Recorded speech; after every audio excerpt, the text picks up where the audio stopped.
2015 में जब Avengers Age of Ultron theatres में आई, मार्वल के फैंस को लगा कि वो एवेंजर्स के नेक्स्ट चैप्टर को देख रहे हैं। लेकिन अगर मैं आपको बताऊं कि इस फिल्म का एंडिंग ओरिजिनली कुछ और ही होने वाला था, और सिर्फ एंडिंग ही नहीं, मार्वल ने कुछ ऐसे कैरेक्टर्स और आइडियाज कंसीडर किए थे जो अगर फाइनल मूवी में आ जाते तो शायद एमसीयू का फ्यूचर ही डिफरेंट होता। एक कैरेक्टर जिसे हमने फिल्म में एक हार्ट ब्रेकिंग मोमेंट पे लूज कर दिया, शायद ओरिजिनली उसकी स्टोरी खत्म ही नहीं होती थी। एक और कैरेक्टर जिसका एमसीयू डेब्यू उस वक्त ऑलमोस्ट इम्पॉसिबल लगता था, मार्वल उसे एवेंजर्स के साथ इंट्रोड्यूस कराने का प्लान कर रहा था। और फिर हल्क एज ऑफ अल्ट्रॉन के एंड में उसके साथ जो हुआ वो भी एक मच बिगर स्टोरी का सेटअप हो सकता था। लेकिन मार्वल ने इन आइडियाज को क्यों बदला, कुछ प्लान्स को स्टूडियो ने रिजेक्ट क्यों किया, और सबसे इंटरेस्टिंग बात, क्या एज ऑफ अल्ट्रॉन एक्चुअली उस मूवी का वर्जन थी जो जॉश व्हीडन बनाना चाहते थे? क्योंकि बिहाइंड द सीन्स इस फिल्म के साथ सिर्फ कुछ सीन्स चेंज नहीं हुए थे, कुछ डिसीजंस ने पूरे एमसीयू के फ्यूचर को रीशेप कर दिया। और आज हम उन आइडियाज को अनकवर करेंगे जो एज ऑफ अल्ट्रॉन के साथ ऑलमोस्ट स्क्रीन तक पहुंच गए थे।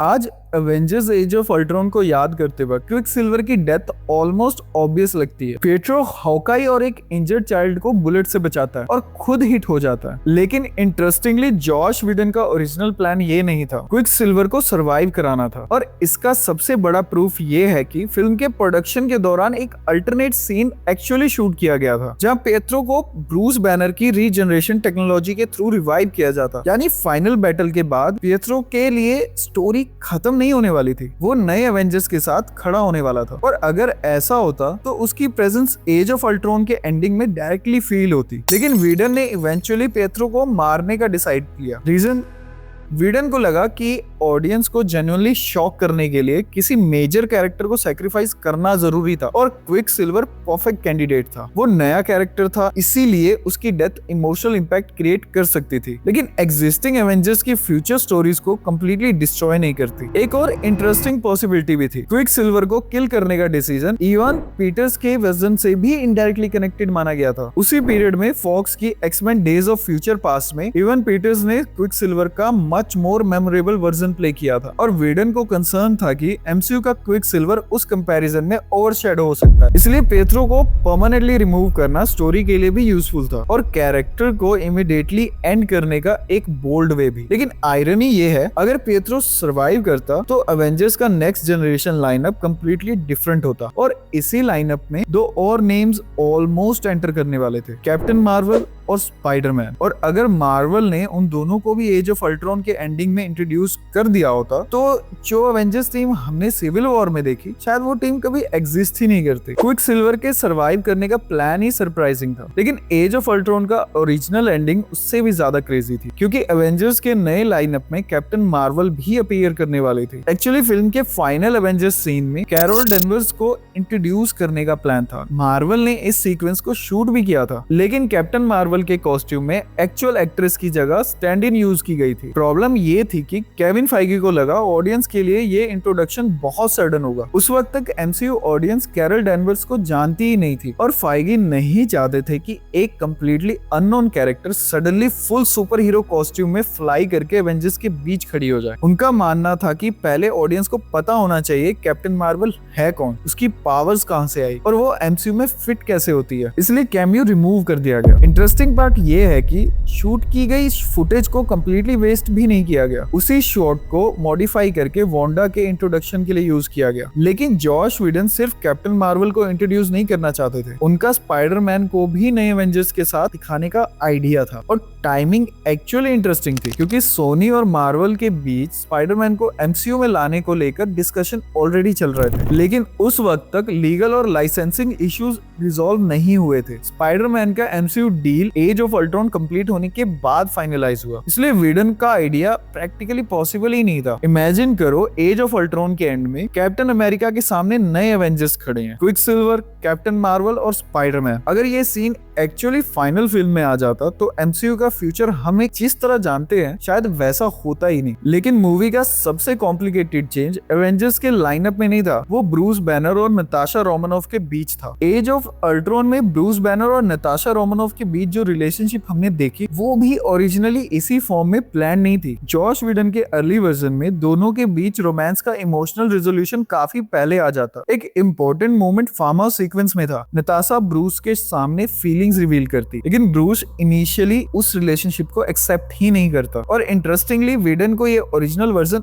एक्चुअली ज्यादा स्ट्रॉन्ग लगता था। उनके अकॉर्डिंग ब्रूस का नताशा को रिजेक्ट करना और फिर दोनों के बीच जो इमोशनल डिस्टेंस क्रिएट होता वो कैरेक्टर्स के लिए ज्यादा मीनिंगफुल था। लेकिन मार्वल के साथ डिस्कशन के बाद इस रिलेशनशिप का प्रोग्रेशन चेंज किया गया। रोमांस को इमीडिएटली रिजॉल्व करने के बजाय फिल्म ने ब्रूस और नताशा के कनेक्शन को ज्यादा कॉम्प्लिकेटेड और डिलेड बना दिया। इसलिए फाइनल मूवी में फार्म हाउस सीक्वेंस सिर्फ एक रोमांटिक मोमेंट नहीं रहा, वो ब्रूस के फियर और नताशा के इमोशन दोनों को साइमल्टेनियसली एक्सप्लोर करता है। और यहाँ एक इंटरेस्टिंग कॉन्ट्राडिक्शन भी है। ब्रूस के लिए नताशा के साथ रिलेशनशिप सिर्फ लव स्टोरी नहीं थी, उसे लगता था कि हल्क की वजह से वो नॉर्मल लाइफ डिजर्व ही नहीं करता। नताशा मीनवाइल ब्रूस को एक्सेप्ट करने के लिए रेडी थी, लेकिन उन दोनों की इमोशनल प्रॉब्लम सेम डायरेक्शन में नहीं जा रही थी। और इसी वजह से विडन का ओरिजिनल वर्जन और फाइनल वर्जन रिलेशनशिप को कम्प्लीटली डिफरेंट इमोशनल रिदम देते हैं। ये चेंज छोटा लगता है, लेकिन इसका इम्पैक्ट इंपॉर्टेंट था, क्योंकि एज ऑफ अल्ट्रॉन के बाद ब्रूस और नताशा की स्टोरी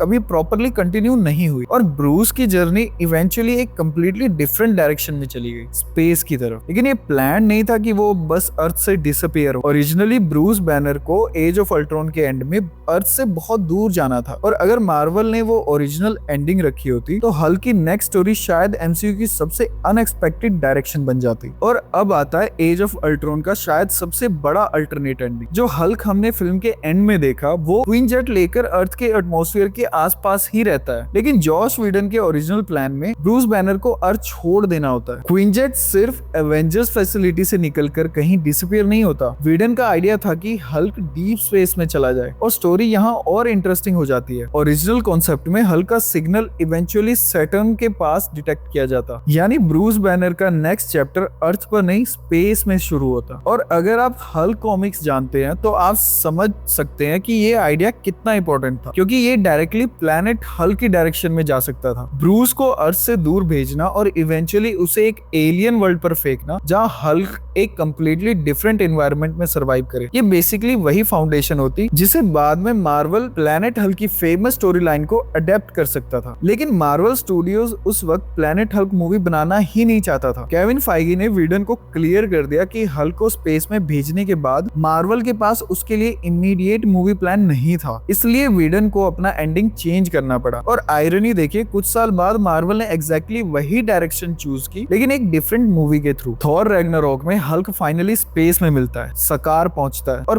प्लैनेट हल्क कॉमिक्स के मेजर एलिमेंट स्टोरी का पार्ट बन जाते हैं। और विडन के अकॉर्डिंग जब रैग्नारोक का प्लान सामने आया, फाइगी ने उन्हें बेसिकली याद दिलाया, गेस वेयर हल्क्स गोइंग, यानी जिस आइडिया को एज ऑफ अल्ट्रॉन के टाइम रिजेक्ट कर दिया गया था, मार्वल इवेंचुअली उसी डायरेक्शन में चला गया। बस डिफरेंस ये था कि हल्क को एज ऑफ अल्ट्रॉन के एंड से प्लैनेट हल्क स्टोरी नहीं मिली, उसे थॉर के थ्रू सकार जाना पड़ा। और इस एक डिसीजन ने हल्क की एमसीयू जर्नी को कंप्लीटली चेंज कर दिया। अगर इन सारे अल्टरनेट आइडियाज को एक साथ रखें तो सडनली एज ऑफ अल्ट्रॉन की एंडिंग ऑलमोस्ट एक कंप्लीटली डिफरेंट मूवी लगने लगती है। सोचो, फाइनल बैटल के बाद क्विकसिल्वर जिंदा होता, न्यू एवेंजर्स लाइनअप में होते, कैप्टन मार्वल और स्पाइडरमैन भी अपीयर कर सकते थे, ब्रूस बैनर अर्थ पर रहने के बजाय डीप स्पेस में डिसअपीयर हो जाता और एवेंजर्स की टीम वैसी नहीं होती जैसे हमने सिविल वॉर के बिगिनिंग में देखी। यानी एक सिंगल मूवी के एंडिंग डिसीजन एमसीयू के नेक्स्ट सेवरल ईयर्स को कंप्लीटली चेंज कर सकते थे। लेकिन सबसे इंटरेस्टिंग बात यह है कि